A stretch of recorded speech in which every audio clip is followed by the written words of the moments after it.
So 5 araw bago ang inaabangang sagupaan ng ating kampyon na si Cuadro Alas kontra dito sa Hapon na si Yukinori Ogoni. Iwat kanan pa rin ngayon ang press conference nitong si Alas sa Japan. Ito ay naka-question dahil tila hindi daw makapag-concentrate or yung makapag-climatize lumalamig na klima sa Japan. Ganun pa man ay atin na lamang unawain, wala pong choice itong si Alas kundi i-hype yung laban, kasi unang-una ay tumanggi na po itong si Yukinori Ogoni na i-promote ang nasabing laban. Dahil kung mapapansin po, 5 araw na lang sa nasabing laban ay hindi pa rin po nagpapa-interview ang nasabing Hapon. At ang nababalita nga po na kontra dito ang kanyang pamilya, partikular ang kanyang asawa ito sa decision ni Ogoni na labanan ng isang elite fighter na kagaya ni Alas. Tapos sa kalaman ng lahat ay semi-retired po etong si Ogoni. At dati rin po itong hawak ng A-Sign Boxing Promotion. Kumbaga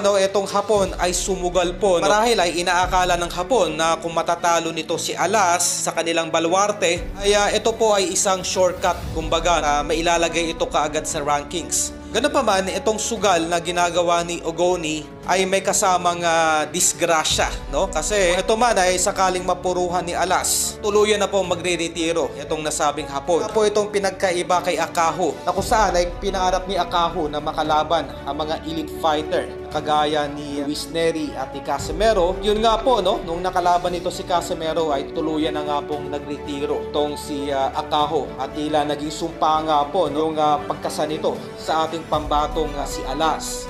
Casimero needs to pick his punches and he can't find the clean shot and he falls.